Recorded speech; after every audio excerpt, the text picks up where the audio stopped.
کچھ سیکنڈ کی ویڈیو ہے جنید صفدر کی، جس میں وہ گفتگو کر رہے ہیں اور اس کے بعد فوری طور پہ اس لڑکے کو ہٹا دیا گیا، کیونکہ ان کا ہوتا ہی ہے، یہ گفتگو شروع کرتے ہیں، اس کے بعد یہ نازیبا سوال کرتے ہیں اور پھر آپ کے کپڑے اتارنے پہ آ جاتے ہیں۔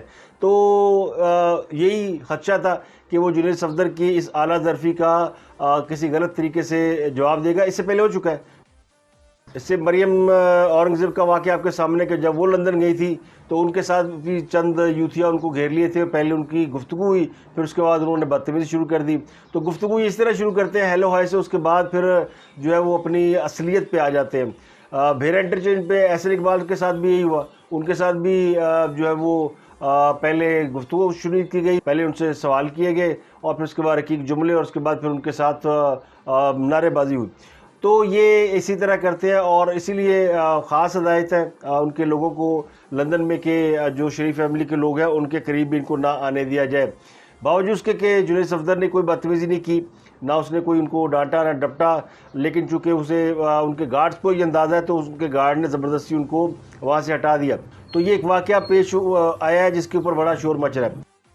لیکن جو ہائی لائٹ خبر ہے وہ ایف آئی اے منی لانڈرنگ کیس میں حمزہ شہباز اور شہباز شریف کی بریت ہے۔ یہ بڑا امپورٹنٹ کیس تھا اور اس میں عدالت نے انہیں تقریباً 2 سال بعد سماعت کے بعد بری کر دیا ہے اور یہ فیصلہ محفوظ کیا گیا تھا کچھ دن پہلے اور اب اس کا فیصلہ سنا دیا گیا۔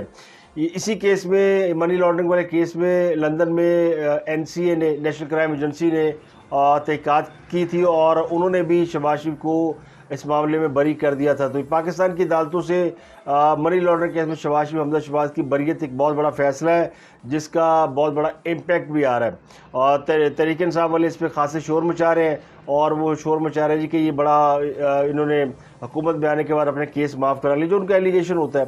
اس کے علاوہ مولانا فضل الرحمان نے کل خطاب کیا اور انہوں نے کہا کہ جی عمران خان کو آئندہ حکومت نہیں ملے گی اور انہوں نے کہا جی کہ عمران خان اپنی سونامی میں خود ڈوب گیا ہے اور ملک کی معیشت ٹھیک کرنے کے لیے عمران خان کو اقتدار سے ہٹایا اور انہوں نے کہا کہ 9 حلقوں پر الیکشن میں حصہ لینا سیاست سے ایک مذاق ہے۔ ان کے صدر نے تصدیق کر دی کہ کوئی بیرونی سازش نہیں ہوئی اور عمران خان نے کاغذ کے ایک عام ٹکڑے سے عوام کو گمراہ کرنے کی کوشش کی۔ تو مولانا فضل الرحمان بہت کم آج کل بات کرتے ہیں، لیکن جب بھی بات کرتے ہیں بڑی سالڈ اور مدلل بات کرتے ہیں، تو وہ بھی یعنی اس وقت موجود ہے کیونکہ انہیں بھی اندازہ ہو گیا کہ مریم نواز پاکستان میں نہیں ہے، تو اب کسی نہ کسی پی ڈی ایم کے لیڈر کو اپنی اپوزیشن یا جو بھی لوگ ان کے مخالف بیانیاں لے کے چل رہے ہیں ان کا جواب دینے کے لیے بولنا پڑے گا یا سامنے آنا پڑے گا۔ تو مولانا فضل الرحمان اس حوالے سے سامنے آئے۔ اسحاق ڈار صاحب امریکہ چلے گئے ہیں اور وہاں امریکہ میں ان کے آئی ایم ایف کی جو سالانہ میٹنگز ہو رہی ہیں ان میں وہ شریک ہو رہے ہیں، لیکن ان کے پاکستان سے جانے کا نقصان یہ ہوا کہ ڈالر 14 روز بعد گرتے گرتے اچانک سنبھل گیا ہے اور تھوڑا سا یعنی 8-9 پیسے اوپر آیا ہے۔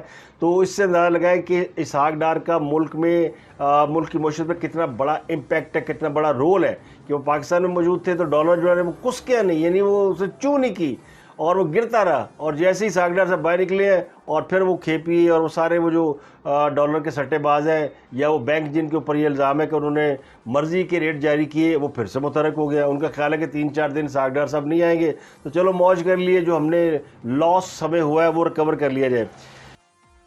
تو یہ امپورٹنٹ خبریں ہیں اور ان خبروں میں ایک اور امپورٹنٹ خبر ہے، وہ ہے صدر مملکت عارف علوی صاحب کی۔ عارف علوی صاحب کو پیا نے چاڑا، عارف علوی صاحب کو پڑی ہے ڈانٹ اور پڑی ہے عمران خان سے، کیونکہ عارف علوی صاحب ایک انٹرویو دے بیٹھے اور جوش میں ہوش کھو بیٹھے یا پھر وہ حقیقت کا ادراک کر بیٹھے، کیونکہ انہوں نے کہیں کہہ دیا کہ وہ سائفر کو سازش نہیں مانتے اور انہوں نے یعنی یہ کہہ دیا کہ یعنی حکومت سازش کے ذریعے نہیں گرائی گئی۔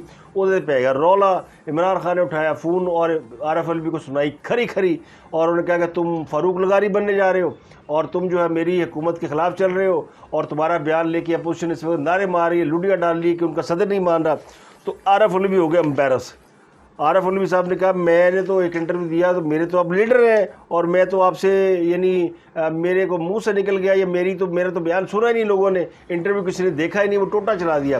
حالانکہ جنہوں نے بھی وہ ٹوٹا چلایا بڑا واضح ٹوٹا چلایا اور عارف علوی نے کیٹیگریکلی اس بات کو ایکسیپٹ کیا تھا کہ سائفر کو سازش نہیں سمجھتے، انہوں نے اسی لیے تحقیقات کے لیے وہ خط یا وہ لیٹر یا مراسلہ جو بھیجا تھا وہ آگے بھیج دیا۔ وہ فواد چودھری نے کہیں جا کے عمران خان کو بریف کر دیا, انہوں نے کہا صدر تو سانو مروا دے گا, عارف علوی عارف ٹھگوی ہے اور عارف یعنی وہ خیالوی ہو گیا ہے, اس کو تو سمجھ نہیں آ رہی, لگتا ہے کہ انہوں زیادہ چڑھ گئی ہے, وان صدر جی بیٹھا ہوا ہے, اسی سڑکیں دھکے کھا رہے ہیں اور عارف علوی صاحب مزے کر رہے ہیں, وہ ایک ٹکٹ میں 2 مزے لے رہے ہیں. تو ان کو بڑی یعنی سخت ڈانٹ ڈپٹ کے بعد پھر ان کو ایک انٹرویو مینیج کرانا پڑا. وہ انٹرویو مینیج کہاں کرا سکتے ہیں, ایمرجنسی پہ پھر ایک ہی چینل کام آتا ہے, اس کا نام ہے ایئر وائی کو کال کیا ہو یار میرا ایک انٹرویو چلاؤ یار, بڑا خان ناراض ہے اور خان تو میں نے جو ہے نا مطلب گالی کر دیتی نے. تو اب وہ انہوں نے انٹرویو دیا وسیم مدابی کو بیٹھ کے, اور انہوں نے اپنی جو کی الٹیاں تھیں نا, وامٹنگ جو ان کے اندر سے نکلا تھا وہ سارا سمیٹنے کی کوشش کی. لیکن وہ کہتے ہیں نا کہ تیر کمان سے نکلا ہوا واپس نہیں آتا, اور تلوار جو ہے وہ نیام سے نکلی ہوئی وہ پھر اپنا خون سے سیراب ہو کر ہی واپس جاتی ہے. تو انہوں نے کہا جی میں سازش کے بارے میں یقین رکھتا ہوں. پہلے کہہ رہے تھے نہیں, پھر انہوں نے کہا نہیں میں پورا یقین رکھتا ہوں, اور عمران خان تو میرا کپتان ہے اور بڑا ایماندار آدمی ہے, اور عمران خان جو کہتا ہے وہ سچ ہے, باقی سب جھوٹ ہے. یعنی یہ انٹرویو اس طرح کا تھا کہ جس طرح بہت زیادہ آدمی کو مطلب بڑی زیادہ کٹ پئی ہوئی, اور وہ پولیس تھانے میں جیسے چترول ہوتی ہے پانجا پہنتا ہے, اور بعد وہ ساری چیزیں ماننا ہوتا ہے. تو یہ عمران خان کا سمجھے پانجا ہی پڑا اس کو, اور عارف علوی اپنے پاؤں پہ کھڑا نہیں ہوا. اور عارف علوی نے جناب ساری جو انہوں نے کہا ہوا تھا نا وہ سارا اپنا واپس لے لیا ہے, اور پھر کچھ چیزیں اور بھی انہوں نے کہیں, اور وہ انہوں نے چیزیں کی ہیں تاکہ انہوں نے کہا کہ میں تھوڑی خدمت کر دوں اور لڑائی کرا دوں باقی لوگوں کی. تو یہ کام بھی انہوں نے کر دیا ساتھ ہی. انہوں نے کہا جی وہ ایم کیو ایم نے تو مجھے بھیجا ہی ایک نام تھا, یہ ایم کیو ایم کہہ رہی تھی 5 نام بھیجے ہیں, ہم نے 5 نام بھیجے تھے نسرین جلیل کا اور لوگوں کا, لیکن بعد میں صدر نے کہا مجھے ایک ہی نام آیا کامران ٹیسوری کا, اور میں نے اس کو ایکسیپٹ کر لیا. تو اب ایم کیو ایم میں لڑائی پڑ جانی ہے, اور لوگ کہیں گے یہ ایم کیو ایم تو جھوٹ بول رہی ہے, یہ تو کہتے ہیں ہم نے نسرین جلیل کا نام بھیجا وہ ایکسیپٹ نہیں ہو رہا. تو یہ اندر کی کہانی ہے یا نہیں ہے, بہرحال انہوں نے سب کر دیا. ان کا جی ان سے سوال پوچھا گیا کہ آپ لانگ مارچ کی حمایتی, ان کا لانگ مارچ نہیں چاہتا, اس لیے تو میں مفاہمت کرا رہا ہوں, اس لیے تو میں صلح کرا رہا ہوں, اور میں یعنی گفتگو شنید کے ذریعے بعد معاملات کو حل کرانا چاہتا ہوں. اور ایک انہوں نے پھر چونکہ دوسری طرف بھی پاؤں رکھنا, کھیل تو وکٹ کے چاروں طرف رہے ہیں, تو ان سے پوچھا گیا نیا آرمی چیف کی تقرری کی جب اسمبلی آئے گی تو آپ کیا کریں گے. عمران خان تو نہیں مانتے اس کو, انہوں نے کہا جی وہ میں تو صدر ہوں, میری تو آئینی مجبوریاں میں سائن تو کر دوں گا, جو میری ڈیوٹی ہے آئینی وہ میں پوری کر دوں گا, باقی عمران خان میرا لیڈر ہے. اور جناب انہوں نے عمران خان کی یعنی وہ سارا کچھ انہوں نے انٹرویو میں جو دیا تھا, انہوں نے عاصمہ شرازی کو پہلے اس بات میں بھی ڈانٹ پڑی ہے کہ عاصمہ شرازی کو انٹرویو کیوں دیا, آپ کو نہیں پتا عاصمہ شرازی کون ہے. عاصمہ شرازی تو مسلم لیگ نون کی ورکر ہے بقول ان کے. تو اس پہ جناب عارف علوی اب جو ہے نا بھیگی بلی بن کے بیٹھ گیا, اور انہوں نے اس انٹرویو میں بس پیر ہی نہیں پھڑے عمران خان نے, باقی سارا کچھ کر لیا. اب آ جاتے ہیں 2 بڑی خبروں کے اوپر, ایک شہباز شریف والی کہ ان کی مبینہ آڈیو لیک, اور پھر آ جاتے ہیں عمران خان صاحب کے 2 دعووں کے اوپر جو انہوں نے کیے, اور ان کے اوپر بات کرتے ہیں. لیکن عمران خان صاحب کے جو شہباز شریف کی آڈیو لیک ہے اس کے حوالے سے آپ کو بتا دیتے ہیں کہ اس میں کیا ہے. اس آڈیو لیک میں ایک نامعلوم شخص شہباز شریف سے یہ کہہ رہا ہے کہ ایاز صادق صاحب کہہ رہے ہیں پیپل پارٹی والے ایسے پی ایم سے بھی شیر مارے ہیں. یہ ہوتا ہے یعنی معاونین خصوصی, جس پر شہباز شریف کہتے ہیں کہ ہاں بالکل بلاول نے بات کی تھی, جس کے بعد نامعلوم شخص کہتا ہے کہ یہ پھر آپ دیکھ لیں, ہم نے ظفر محمود کو لگانا ہے, جہانزیب صاحب کو لگانا ہے. میں پھر آپ کو ایک فائنل نمبر بتا دوں گا جس پر شہباز شریف بولتے ہیں کہ وہ ڈاکٹر سے بھی شیئر کر لیں. سر ایاز صادق صاحب کہہ رہے ہیں کہ اب وہ ایس اے پی ایم سے بھی شیئر مانگ رہے ہیں پیپلز پارٹی والے. یہ مجھ سے بات کی تھی اس نے بالکل بلاول. تو یہ پھر ہم نے دیکھنا ہے, ہم نے ظفر محمود کو لگانا ہے اور جہانزیب صاحب کو لگانا ہے. تو میں آج آپ کو فائنل نمبر بتا دوں گا. ڈاکٹر شیئر کر لیں, شیئر کریں پیپلز پارٹی, وہ پھر جے یو آئی بھی مانگے گی, اور ایم کیو ایم کے ایک بندے کا نام سر ملک احمد علی کا ہے, کہتا ہے اس نے ہماری یہ سارا ان کے ساتھ ڈیل کرانے میں بڑا کریٹیکل رول تھا. وہ میں نے آپ کو اس کا سی وی دکھا دوں. وہ سر کراچی کا بندہ ہے, اور یہ سر وہ ڈاکٹر پیپل پارٹی ہی نہیں باقی بھی شیئر کر لیں. نامعلوم شخص کہتا ہے پھر وہ جے یو آئی اور ایم کیو ایم بھی مانگے گی. تو ایم کیو ایم کے ایک بندے کا نام ملک احمد علی بتا رہا ہے, اور بتا رہا ہے کہ اس ڈیل کرانے میں اس کا بڑا رول تھا. تو مبینہ آڈیو میں شہباز شریف سوال کرتے کون, جس پر جواب دیتے ہوئے نامعلوم شخص کہتا ہے سر یہ کراچی کا بندہ ہے. آڈیو لیک آپ سن لیں, میں اس کا لبل بابا کو بتا دیتا ہوں کہ یہ کیا ہے.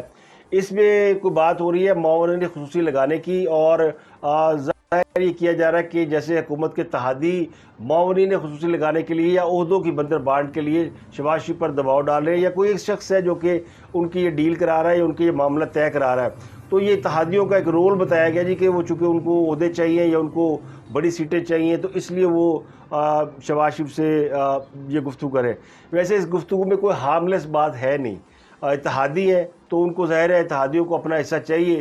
ہر اتحادی کے اگر ظاہر حکومت کا حصہ ہے تو ان کو حکومت میں مناسب پاور شیئرنگ چاہیے. یہ ہر عمران خان صاحب کے جب اتحادی تھے تو مسلم لیگ کاف جس کی 4 سیٹیں تھیں تو ان کو بھی 2 وزارتیں ملی ہوئی تھیں، ایم کیو ایم کو بھی ملی ہوئی تھی 4-5 سیٹوں پہ. تو سب اپنا ڈیمانڈ کرتے ہیں اور پھر ان کو ایڈجسٹ کرنا پڑتا ہے. یہ کولیجن حکومت اور ڈیموکریسی میں یہ سب کرنا پڑتا ہے. اس میں وہ شہباز شریف یہ تو نہیں کہہ رہے کہ فلاں کو معاونین خصوصی بنا دو تو اس کے 5 ارب لے لو اور فلانے کو 4 ارب لے لو اور فلانا جو ہے وہ فلانے کی پرچی ہے. اور پھر یہ بھی نہیں کہہ رہے کہ یار یہ مجھ سے میں کٹ پتلی وزیر اعظم ہوں، جیسا عمران خان صاحب نے اعتراف کیا. عمران خان صاحب نے اعتراف کیا نا کہ جی میرے پاس تو طاقت ہی نہیں تھی، حکومت کوئی اور چلا رہا تھا. تو کٹ پتلی اور کیا ہوتا ہے؟ اور کیا ہوتا ہے؟ خاص سب بڑے ڈینگے مارتے میں جب اقتدار میں آؤں گا تو میں ایسا وزیر اعظم نہیں بنوں گا، میں ایسے کر دوں گا. بنے وہی وہ جو کہتے ہیں وہی ہوتے ہیں. اب بھی وہ جتنے دعوے کر رہے ہیں انہوں نے کرنا وہی ہے، اور اب وہ ایسے دعوے کریں جس کو پہلی بار کو حکومت ملے گی تو وہ نیا کام کرنے جائیں گے. جو پہلے کر لیا اس سے ہٹ کے کیا کریں گے؟ اور پہلے آپ کے حکومت بھی، آپ کی اختیارات بھی آپ کے، سارے جوڈیشری بھی آپ کے ساتھ، فوج بھی آپ کے ساتھ، تمام ادارے. عمران خان صاحب سے زیادہ طاقتور کون تھا جس نے 2 بڑی جماعتوں کو، بلکہ ساری جماعتوں کو دیوار سے لگا رکھا تھا، بلکہ دیوار میں چنوا رکھا تھا. جس کو چاہتے تھے ریب اٹھا لیتی تھی، جس پہ چاہے ایف آئی اے کیس کر لیتی تھی. تو جتنا دباؤ عمران خان کا حکومت کے اداروں پر تھا کسی اور کا نہیں تھا. اور وہ کہتے میرے پاس تو اختیارات نہیں تھے. تو پھر یہ جو آپ کریڈٹ لیتے ہیں کہ جی میرے دور میں برآمدات سب سے زیادہ ہوئی، ایکسپورٹ سب سے زیادہ ہوئی میرے دور میں، اور میرے دور میں گروتھ ریٹ بڑا ہائی تھا، میرے دور میں کرونا بڑا زبردست تھا، میرے دور میں انڈسٹری بڑی زبردست. یہ کس بات کے کریڈٹ لیتے ہیں؟ میں میرٹ میں بندے لگانا چاہتا ہوں، میرے پاس اختیارات نہیں تھے اور میں شیر شاہ سوری بن جاتا. استغفر اللہ. یعنی یہ شیر شاہ سوری سے مقابلہ کرنے چلے ہیں. پتہ نہیں شیر شاہ سوری کو کوئی کمیڈین سمجھا ہوا. شیر شاہ سوری جو ہے وہ اس کا ایک نام ہے جس کا نام آج بھی زندہ ہے. جو کام اچھا کرتا ہے، جس کی گورننس اچھی ہوتی ہے، جو یہ ہندوستان کے اندر سڑکوں کا جال بچھا ہوا ہے، جی ٹی روڈ وغیرہ، پھر ان کے جی ٹی روڈ کے ساتھ جو ان کی جو پٹرولنگ پولیس تھی، پھر ان کی جو سرائے تھی یا ریسٹ ہاؤس تھے، یہ سارے شیر شاہ سوری کے دور میں تھے. اور انہوں نے جو سڑکیں بنائی تھی وہ پروٹیکٹڈ سڑکیں تھیں. تو شیر شاہ سوری کا ایک نام ہے. پتہ نہیں ان کو خواب آیا، کبھی بنتے ہیں مدینہ کی ریاست کے والی اور کبھی شیر شاہ سوری بننے چلتے ہیں. تو یہ ایسے ہی لمبی چھوڑتے ہیں. کل کو کسی اور کو کیا نام لیتے ہیں کہ میں فلانا بننا چاہتا ہوں، میں فلانا بننا. تو خواب دیکھنے میں کوئی پابندی تو نہیں ہے نا. اور پھر اگر آپ نے حوروں والے ٹیکے لگائے ہوئے ہیں، کچھ اور لیا ہوا ہے، تو پھر اس طرح کی باتیں کریں گے. تو یہ وہ اعتراف پتہ کہ ان کے سامنے کہہ رہے تھے. کل انہوں نے ملاقات کی اپنے صحافی کارکنوں کے ساتھ.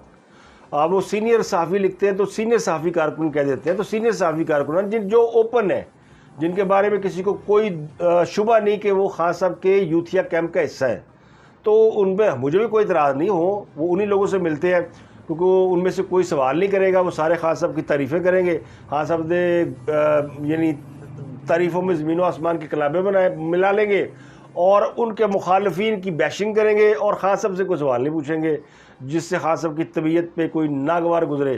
اچھا مجھے سارا پتہ ہے کہ صحافیوں کو کیسے بلایا گیا اور وہ صحافی کون تھے جنہوں نے شرکت کی، لیکن مجھے کسی پہ کوئی اعتراض نہیں. اور ہر جماعت کی اپنی مرضی ہے. وہ لائک مائنڈیڈ لوگوں کو بلاتے ہیں. مسلم لیگ نون والے بھی یہی کرتے ہیں. وہ کون سا پوری جرنلسٹ انڈسٹری کو کہتے ہیں کہ آ جائیں. وہ بھی سلیکٹڈ لوگوں کو بلاتے ہیں. انہیں بھی پتہ ہوتا ہے کہ کون ہماری مرضی کا بندہ ہے، کون ہمارے مطلب کا بندہ ہے، کون ہماری مرضی کا سوال کرے گا، اور کون ایسا ہے جو کھڑے جو ہے وہ طوطے اڑا دے گا، یعنی ایسا سوال کرے گا جس سے بندے کے طور پر بھول جائیں گے. تو وہ نہیں بلاتے، کوئی بھی نہیں بلاتا. تو خان صاحب نے کہا کہ میرٹ پہ لگانا چاہتے ہیں آرمی چیف، جج اور فلانا. خان صاحب کا میرٹ آپ کو یاد ہے نا. خان صاحب کی کابینہ میں جو 50+ کابینہ تھی اس میں 19 لوگ وہ تھے جو غیر منتخب تھے، جن کا نہ سیاست سے کوئی تعلق تھا، نہ وہ کسی جگہ سے الیکٹ ہوئے، کوئی کونسلر منتخب نہیں ہوئے. تو تو یہ خان صاحب کا میرٹ یہ ہے، یعنی خان صاحب کا میرٹ عامر کیانی، خان صاحب کا میرٹ عاصم سلیم باجوہ جو ان کے معاون وزیر اطلاعات بھی بنے، پھر سی پیک کے ہیڈ بھی بنے، ان کے زلفی بخاری کو کون جانتا تھا؟ یہ کون سا میرٹ تھا؟ یہ خان صاحب کا دوست، اور یہ میرٹ تھا خان صاحب کا۔ ندیم بابر کو کون جانتا تھا؟ ندیم بابر خان صاحب کا میرٹ تھا۔ افتخار درانی، ظفر مرزا، ڈاکٹر ظفر مرزا، پھر وہ تانیہ درس، ایک لائن ہے، ایک لائن لگی ہوئی ہے جو خان صاحب نے لوگوں کو، یہ ان میں سے کوئی بھی میرٹ پہ نہیں تھا، پھر ان کو ہٹانا پڑ گیا۔ پھر پنجاب کے اندر آپ نے بہنوئی کا پلاٹ نہ چھڑانے پر کتنے آئی جی بدلے کہ جی میرے بہنوئی کا پلاٹ نہیں چھڑا سکتے، میں کہتا وزیر اعظم ہوں۔ یہ میرٹ تھا کہ آپ کے بہنوئی کا پلاٹ کو چھڑا دے تو وہ صحیح ہے، باقی سارے غلط ہیں۔ تو خان صاحب نے جتنی میرٹ کی دھجیاں اڑائی ہیں شاید ہی کسی نے اڑائی ہوں، اور اس لیے ان کی باتوں پہ لوگ زیادہ ان کو سیریس نہیں لیتے کہ میرٹ پہ میں آرمی چیف لگانا چاہتا ہوں۔ میرٹ پہ جب آپ کون ہوتے ہیں آرمی چیف لگانے والے؟ جب آپ تھے تو آپ نے میرٹ آپ نے دیکھا کہ آپ نے آرمی چیف کو ایکسٹینشن دے دی۔ آپ کا میرٹ یہی ہے، آپ میں اتنی ہمت نہیں ہوئی کہ نئے آرمی چیف لگا سکیں۔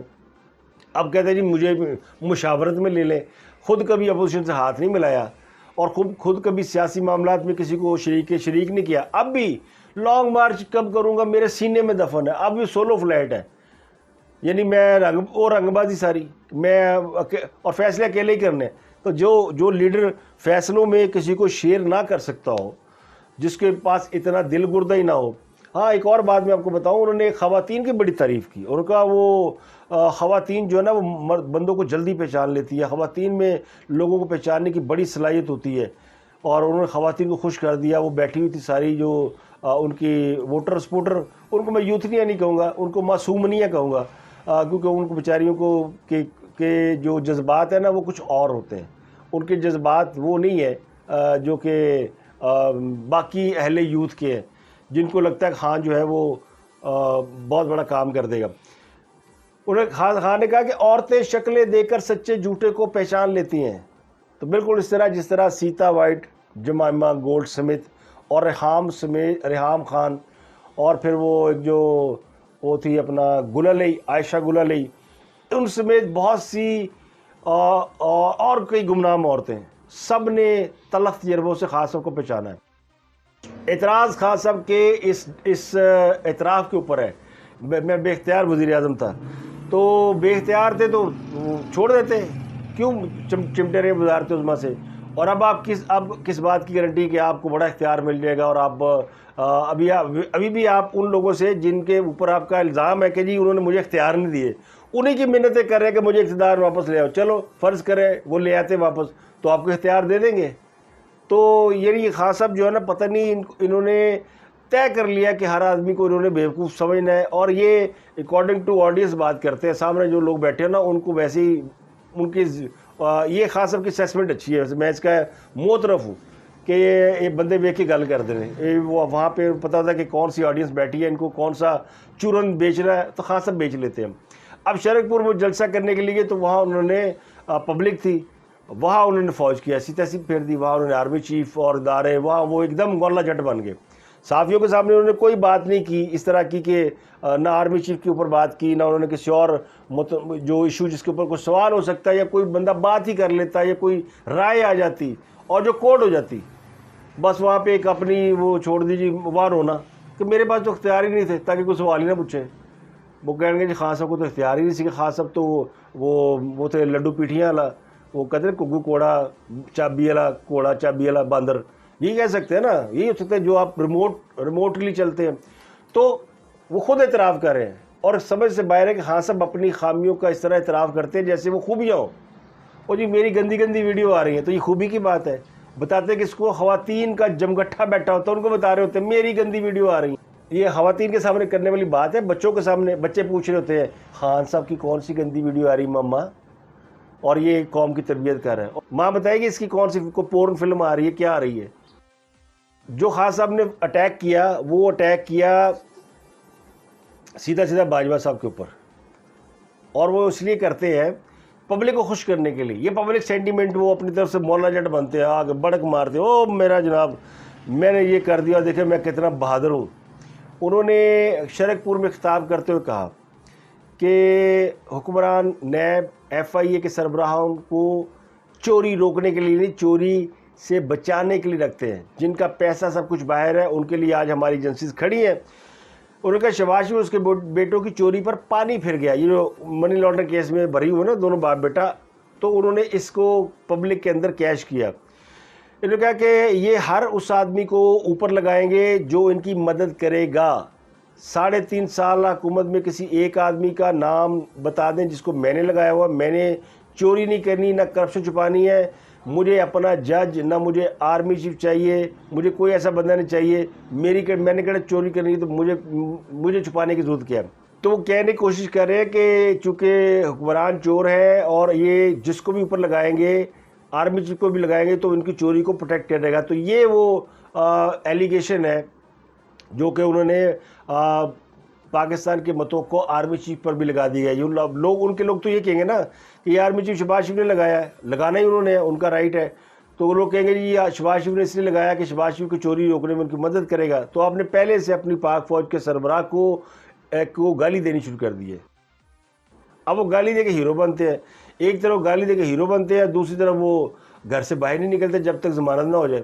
اور وہ جسٹس ضمانت اللہ وہ ان کی ضمانتیں دے دیتے ہیں. ان کے تو تلی پہ رکھی ہوئی، ہتھیلی پہ رکھی ہوئی ہے کہ جناب آئیں اور ضمانت لے لیں. تو خان صاحب کے جتنے اعترافات ہیں نا، جتنی بونگیاں ہیں، یعنی ایک بار صدر بونگی مارتا ہے اگلے دن واپس لے لیتا ہے. ایک طرف عمران خان بونگی مارتا ہے اگلے دن کہتا ہے میں نے یوں نہیں کہا تھا، میں نے یوں کہا تھا. اب ان سے کوئی سوال پوچھے گا کہ آپ نے آرمی چیف کے اوپر کویشچن مارک لگایا، وہ کہا نہیں میں نے تو ان کی بات ہی نہیں کی، میں نے تو بات کی ہے شہباز شریف کی اور ان کی باقی لوگوں کی بات کی ہے، میرا تو مطلب یوں نہیں تھا، میرا مطلب یوں تھا. تو اس طرح کی وہ یعنی جھوٹ بولنے میں، اور خان صاحب کے جھوٹ پہ جھوٹ آ رہے ہیں. اب پتہ نہیں لوگوں کو امید تو صرف اسی ایک بندے سے ہے جس کا نام ہے ہیکر. اور ہیکرز جو ہے نا وہ اب کئی ہیکرز ہیں. اب میں نے آپ کو بتایا تھا ہر جماعت کا ایک اپنا ہیکر آ گیا اور ایک ہی جیسی ID کے ساتھ سارے آپریٹ کر رہے ہیں. تو ہیکرز نے ایک تو اتوار کا دن دیا ہوا ہے کہ اتوار کو کچھ وہ کام کریں گے بڑا، اور دوسرا انہوں نے یہ کہا جی کہ عمران خان کو انتشار پھیلانے نہیں دیا جائے گا. جمعے کو انہوں نے کہا پاپ کارن تیار رکھنا، پھر نہ کہنا کہ بتایا نہیں تھا. اور بہت سارے میسیجز اور بہت سارے دوستوں کی پرزور فرمائش ہے، تو اس لیے پھر جمعہ جو ہے اس کے لیے آپ تیار ہیں. تو کل جمعہ ہے، تو اب انہوں نے جمعے کو کوئی خاص صاحب کی آڈیو یا ویڈیو جو بھی ہے وہ ریلیز کرے گا اور اس کا وہ کریڈٹ لے گا. لیکن دعویٰ اس نے یہ کیا کہ عمران خان کی ویڈیو کا شور اتنا پہلے نہیں تھا جتنا اب ہو چکا ہے.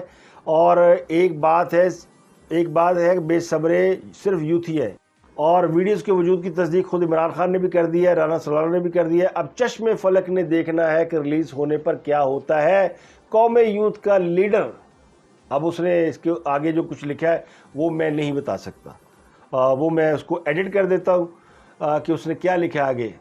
وہ آپ سمجھ رہے ہیں نا کہ اس سے اندازہ ہو جائے گا کہ کدھر بابا ہوتے ہوئے. تو یہ ہے ایڈلٹ ویڈیو. میں بھی اس لیے آپ کے ساتھ شیئر کر رہا ہوں کہ مجھے پتہ ہے کہ ہمارے کرنٹ افیئر کے پروگرام بچے نہیں دیکھتے اور خواتین بھی کم دیکھتے ہیں، ذرا خشک ٹاپک ہوتا ہے. لیکن جو بھی دیکھتے ہیں ان کو چونکہ بالغ ہوں گے، کسی کو شعور ہوگا تو ہی دیکھے گا. خان صاحب پہچانتے ہیں. اور پھر اگر آپ سمجھتے ہیں کہ عورتیں زیادہ پہچانتی ہیں تو پھر ہم مریم نواز کی اور مریم کی باتوں پہ زیادہ یقین کریں گے، کیونکہ وہ پھر خان صاحب صحیح سمجھ لیا نے، انہوں نے پہچان لیا. وہ کہتے فتنہ ہے، وہ کہتے دجال ہے، تو کس کی بات پہ یقین کریں؟ خان صاحب نے خود ہی کہہ دیا ہے کہ عورتیں صحیح پہچانتی ہیں. تو ہم عورتوں کی اس صلاحیت کا ہی ہم اعتراف کر لیتے ہیں، خان صاحب کی بات مان لیتے ہیں. باقی غلطیں شاید نہ منی ہے لیکن مان نہیں لینے نا کہ عورتیں زیادہ سمجھدار ہوتی ہیں. تو عورتوں کو کریڈٹ جاتا ہے کہ انہوں نے خان صاحب کو پہچان لیا ہے. اب خان صاحب کے ساتھ کیا ہوتا ہے اگلے چند گھنٹوں میں، چند دنوں میں، کیونکہ خان صاحب نے اتوار کا الیکشن تو لڑنا ہی ہے. وہ تو انہوں نے کہہ دیا یہ بھی حقیقی آزادی کا حصہ ہے. اب انہوں نے الیکشن کو بھی حقیقی آزادی کا حصہ بنا دیا. تو چلے الیکشن لڑ لیں، لیکن اس کے بارے میں بھی دعویٰ یہ ہے، دعویٰ کرنے والا ایک ہی شخص ہے، وہ ہے ہیکر. وہ کہتا ہے اتوار کی شام تمہارے نام یعنی عمران خان کے نام ڈیل کیسے ہوئی، کس نے کی. وہ بلو سیوٹ میں رات کے 2 بجے مال روڈ پر گاڑی ہی بدل لینا، جرم کبھی چھپا نہیں کرتا، مزہ نہ آئے مزہ آئے گا، ایڈوانس پہلے کام بعد میں، کارٹونز کی ذہن سازی کرو یا کچھ بھی کرو، کہانی ختم شد. یعنی یہ ہیکر کا پیغام ہے. کیونکہ بعض لوگ جو سوشل میڈیا پہ نہیں ہے وہ ان کو نہیں پتہ کہ کیا ہو رہا ہے، تو یہ کچھ نامعلوم ہیکرز ہیں جو کہ اندر کی باتیں بتا رہے ہیں. تو یہ اندر کی باتیں ہیں، ان میں بہت سی باتیں سچ ثابت ہو چکی ہیں، ان سے ڈینائی کوئی نہیں کر رہا ہے. اس لیے ان کو اب کرنٹ افیئر کا حصہ سمجھیں آپ، یہ ہماری مجبوری ہے. بعض لوگ کہتے ہیں جی آپ نے وہ ہیکر تو ایک نان سیریس کریکٹر ہے. بالکل نہیں. اسی ہیکر نے آڈیو لیکس پہلے جاری کی ہیں اور اس کی آڈیو لیکس اتھینٹیکیٹ ہیں، ان میں تصدیق ہو چکی ہے، مان چکے ہیں. جن کی آوازیں ہیں وہ مانتے ہیں ہماری آوازیں ہیں، ہم موجود تھے. سوال صرف یہ کہ یہ ہیکر کون ہے اور یہ آڈیو کیسے لیک ہو رہی ہے. اس کا سراغ جو ہے حکومت کہتی ہے ہم نے وہ لگا لیا تھا، لیکن یہ آڈیو لیک جو آئی ہے شہباز شریف کی، اس کا مطلب یہ کہ ابھی کریکٹر باقی ہے یا پھر یہ کوئی اور کریکٹر ہے جس نے ہیکر کا روپ دھار رکھا. تو ایک لڑائی یہ بھی جاری ہے. تو آپ سے ملاقات ہوتی ہے اگلے ولاگ میں. اپنا اگرد نوا کے لوگوں کا خیال رکھیے گا. سیاسی صورتحال میں آپ نے ٹینشن بالکل نہیں لینی، آپ نے انجوائے کرنا ہے اور دعا کریں کہ یہ جتنے حمام میں ننگے ہیں ان سب کی اصلی شکلیں آپ کو نظر آئیں. تو فی الحال صورتحال کو انجوائے کریں اور دعا کریں کہ جو کچھ ہو ملک و قوم کے لیے بہتر ہو، اچھا ہو. اپنا اگرد نوا کے لوگوں کا بہت خیال رکھیے گا.